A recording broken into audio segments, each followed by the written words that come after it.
have technological advancements that improve healthcare, electronic medical record systems, the advent or proliferation of mobile devices within healthcare, making us more efficient, providing better patient outcomes. But along with that comes the challenges of how you disinfect these difficult to clean devices.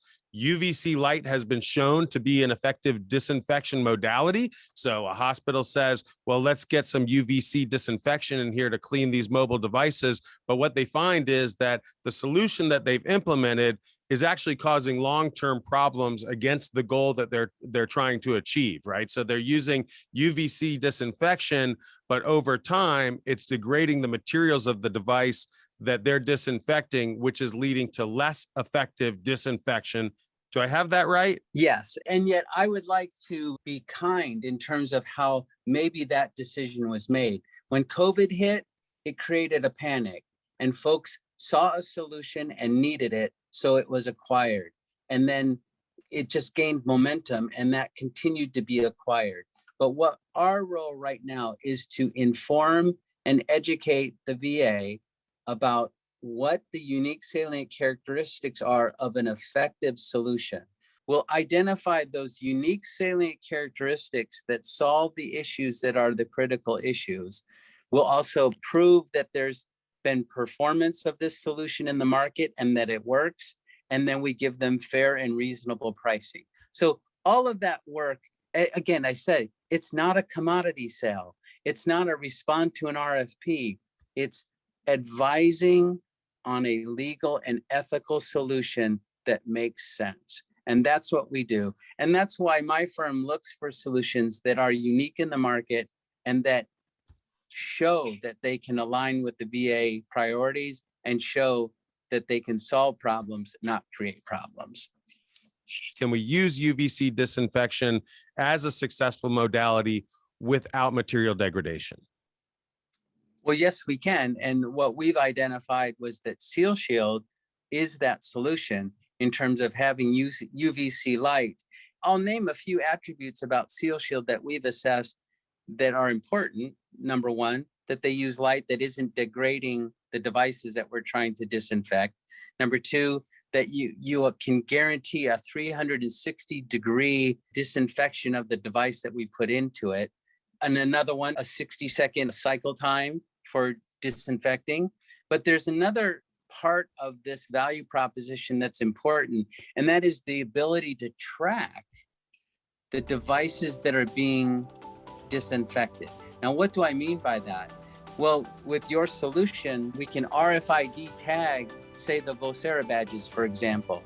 And now we can track to what degree those are being disinfected.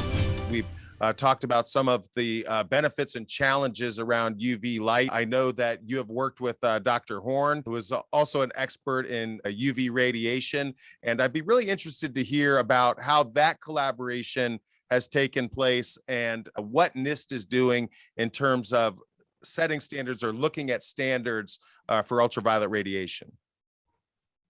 Yeah, absolutely. The activities in ultraviolet radiation have, for NIST, we've always had a presence in that area, particularly for the measurement of ultraviolet radiation, so metrology, and mainly for the manufacturing and space communities and applications that are associated in those areas. And our ultraviolet radiation metrology really centers around our core mission to help maintain and improve and disseminate national standards that are in the areas of radiometry or photometry, and for the measurement of optical radiation. That's really what it all boils down to in that area. And we do this again by working with international standard developing organizations, like I mentioned, and we participate in comparative exercises to help ensure that the acceptance of US optical radiation standards is in check and all the balances are maintained there.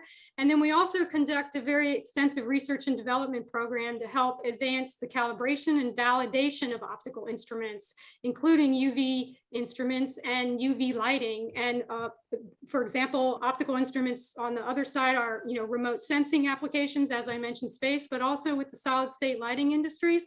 And now with the UV industry, that's a new area with us, our engagement, and it's been really exciting. Well, I think it's really important. People sometimes take for granted the standards that are in place that allow us to make decisions. And certainly when you talk about UV light, if you know that a certain amount of energy is going to deactivate a certain pathogen, you better be sure that we're all measuring the same way, right? Dr. Horn, let me bring you in here. I know you've been doing some collaboration with Dr. Poster and NIST. What more can you tell us about this? Well, a lot of what we've done has been building kind of this almost coalition effort to work together across the industry to begin developing standards in the public health sector, essentially.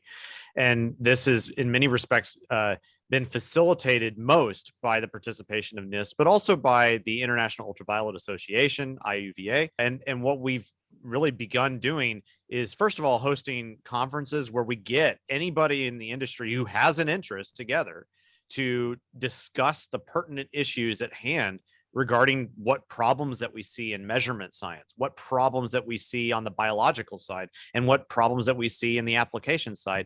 We all come together, we discuss these things all under the auspices of essentially trying to develop a more comprehensive understanding of what we're all trying to accomplish together. And so that being facilitated by these organizations has led to even further collaborative efforts, both on the research side and the application side, toward developing materials that can educate more than just ourselves, but everybody else. And so a big factor in development out of that was, we started with conferences, conversations, and then these small kind of collaborative efforts leading up into even now a peer-reviewed journal, in this case, facilitated by NIST and the Journal of Research of NIST, and with a special section on UV for public health. And I've mentioned this before, even last week on the podcast, but it's a really exciting development because it's something that has not really existed in the last, 10 years or so. We haven't seen really anything of this substantial nature about advancements in UV science. And so due to, in fact, really the pandemic itself, it's really kind of raised the awareness in the public eye regarding UV science in general. And then also that has kind of spurred on the industry to begin really pushing for this type of standardization process and further advancements in the research and technology in the first place. Maybe you can share with us your thoughts, Christine, being in the industry, on how you've seen things change in terms of hospital-acquired infections or how infection prevention is handled prior to COVID versus now with the greater awareness around COVID. Have you seen any changes you'd like to share with our audience? So I think we're starting to create a portfolio of products that we can attack these issues within these facilities. We have certain bedding and linens that we're looking at now. We're looking at copper. And when I say copper, copper has the ability to have antimicrobial functions. We're looking at UV significantly. We're looking at hand washing tracking systems. All of those things would have been great to have had in place prior to COVID, because it probably would have helped control. I mean, we didn't know how to respond to such a significant issue in our environment where we're trying, remember, to get people better. And I think it's important to understand those challenges, along with COVID, have just created a very difficult scenario. And so as we move forward, we're trying to find, what you said, tools. I call it a toolkit. What's in your toolkit? What are you using to move forward in this scenario? And what are we going to implement and standardize to address our population of sick people within hospitals and long-term care? Well, yes. So we need to come up with standards, and we need to be able to evaluate the innovation that's happening and kind of filter out what's effective and what isn't, and develop standards around that. I'm interested in some of the technology you mentioned. You talked about copper. Copper has been validated to have antimicrobial properties. Now, you mentioned the bed sheets. I know that in a hospital setting, and a lot of our viewers might not be aware of this, but if the patient before you had C. diff, you're 85% more likely to contract C. diff. I bring this up because you mentioned the bed sheets and you mentioned copper. Are these copper sheets you're looking at, or what are you seeing that can address the inpatient room cross-contamination infection problem? So we're looking at certain pillows, certain linens. Then we're also looking at the EVS checklist when they move out. When you change a room, we're looking at how do we address, how are we sanitizing that room, which gets into the UV equipment, which is the autonomous robots that we represent. So you put the bedding with the autonomous robot, and then we're looking at addressing your staff, right? Are your staff doing the things they should be doing that are just, almost common sense? Hand washing, tracking. The tracking then gives reporting and data, which can then tie to your leapfrog score. So typically, you wouldn't think of someone who's in clinical informatics as necessarily having a crucial infection prevention role. Is that right? And is that changing? Sure. I think so. I think historically, right, it was all about clinical workflows, patient roundings, how we're using data, how we're using that data to improve our patient outcomes, et cetera, right? But they start to bring in new appliances, right? The technology to do these workflows, to drive efficiencies. And when they do, there comes the new variables, right? So now they have to think about, wow, okay, yes, we have this mobile device that we're using, on patient roundings to bring into patient rooms. How could this be contributing to potentially an infection with that patient? So on one aspect, maybe, they're hoping to improve that outcome, while on the other side of the fence, they're bringing in a new variable that potentially is offsetting that advancement in technology. So technology is a double-edged sword in this case, right? So they've got to look at it from both sides now. So give us some examples of maybe some emerging vectors for cross-contamination as a result of the development of tools that are integrated with the healthcare EMR systems. Where are there problems, and what can we do about it?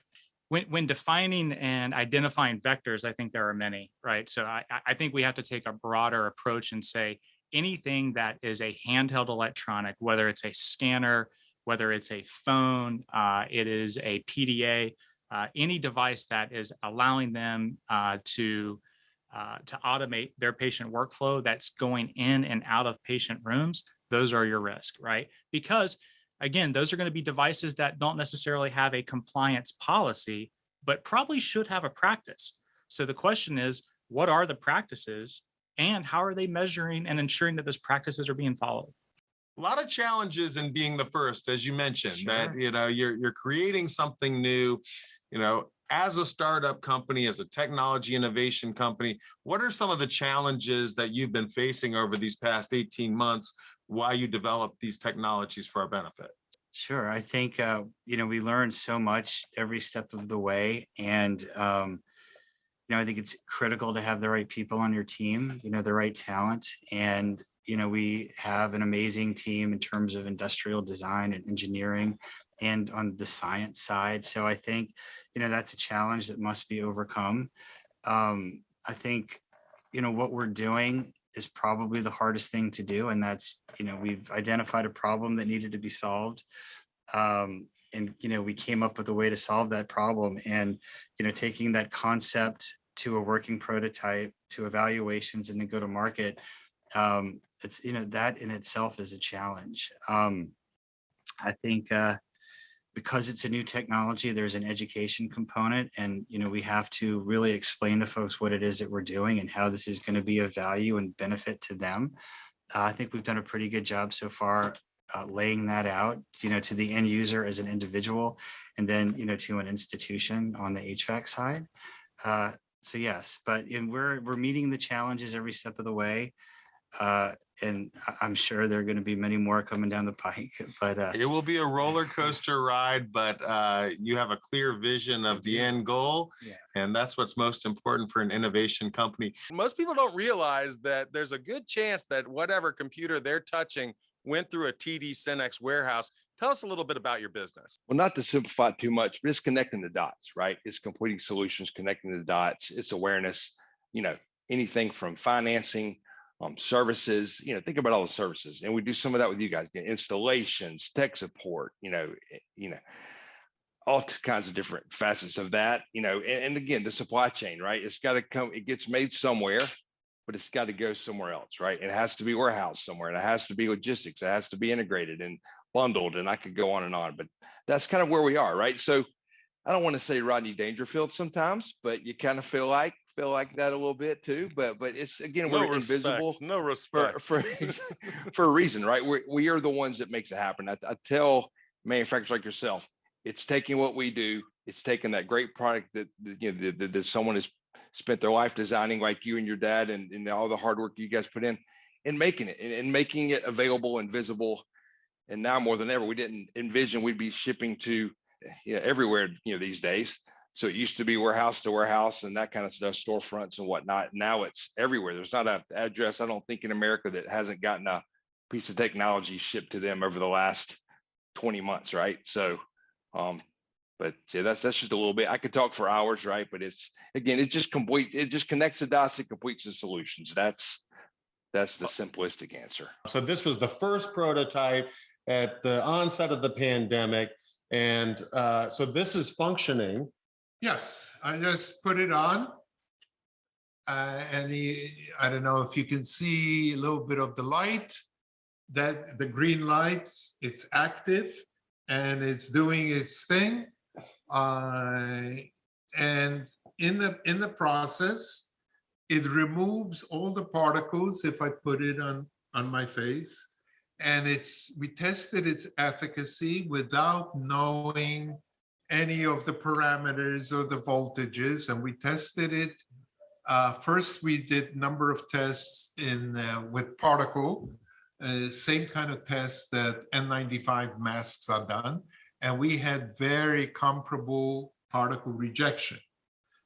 So for the audience who may not be clear about it, all the masks we are wearing is really a dust protection device that's been moved to become a virus protection. All the studies only confirm that it reduces particles and catches particles in the air. It's a filtration technology. There are no effective studies yet how it affects the virus. They're being done, but that's an extrapolation in our minds that if we're catching the particles and you have droplets that contain the virus, if you remove the droplets, in a way you're mitigating transmission, and which is right to a high degree, but that hasn't been measured. We tested this prototype with an aerosol COVID-19 in a BSL-3 laboratory, independent study. They repeated the test 25 times with concentration about 1 million times greater than anywhere you would see in the real world. And this rejected on the first run, repeated 25 times, 99.8% of the virus particles by measuring their DNA material. Well, you talked about traveling for trade shows and some of the things that have been put in place to make attendees feel safer. You mentioned Dubai. Any other experiences at other trade shows? What are the kind of things that the trade shows are doing so that they can open up again and make people feel safe? Yeah, so Freeman is one of the trade show support agents that put on these large shows. So we've been actually, Seal Shield has been working closely with them to actually integrate our type of solutions into their peace of mind offerings at some of these shows. But before I get into that, I'll say, typically to go to like a HIMSS type of event, they're requiring that you're vaccinated. You have to require proof. Out at the event in Las Vegas, they made it very easy by employing Clear. So you can load all your vaccination information into your Clear app. It's already uses you as your identifier. So that was really neat. I'd love to see that in place. The mask requirements, spacing, all of those requirements, they're trying to follow the ever-changing CDC guidelines. But what we were able to help them do is, one of the biggest cross-contaminators in the healthcare space or really in the world is the mobile device that goes with you everywhere. This even goes into the restroom with you. And sorry, if it's a doctor, it's going into the OR with you and stuff. And we're continually literally walking around with this type of an electronic that you cannot put a bleach, or you can't, throw in your dishwasher and clean this thing like you can the keyboard, or Seal Shield keyboards. But Seal Shield makes a UV disinfectant for electronics. So what we did with the HIMSS and the Freeman organizations is we set up disinfection stations across the entire floor plan. So any of the entries, the exits, you could come in, they have a hand washing system. You could disinfect your tablet or your phone and then move through. So it was neat. It was a neat added addition for all of the attendees. And, as everything moves away from a physical hand with the, handing someone a business card at one of those trade shows, it's all going to this. And again, we got to clean them. I question the viability of UVC in these varied environments, right? So let's talk about the difference between doing something like whole room disinfection or an airplane disinfection versus an object like the sports balls you were talking about, because we're dealing with dwell time, we're dealing with energy distances. What are the different challenges versus those kind of different modalities? Sure. Now, there are many chamber type disinfection units, and of course, Seal Shield makes an outstanding one. Thank you. But I think the way to look at it, the way to picture it and visualize it, and what we've done is to consider a room to be a chamber. And so, rather than having, something that's a foot by a foot by a foot, think about that chamber as being an operating room 20 feet by 20 feet by 10 feet high. And you want to disinfect the objects that are in that room. Now, you may be dealing with 10,000 times the volume that you are with a small chamber. So theoretically, you would need 10,000 times as much energy. And that's the failure of the stationary units, is that they can't possibly provide enough energy to effectively disinfect the contents and surfaces of the room. However, if you can kind of picture that chamber, and now all of a sudden you've got this device moving around the room and changing the angles of incidence so that you can get all the surfaces of the room, now it starts to make sense why you need that kind of design that's both mobile and can adjust the angle of the lamps. Because again, when you have a chamber and you have lamps on all sides, that's what you're doing. But a huge chamber like an operating room, you have to come up with a more creative solution, which is what we've done for the hospital rooms and operating rooms.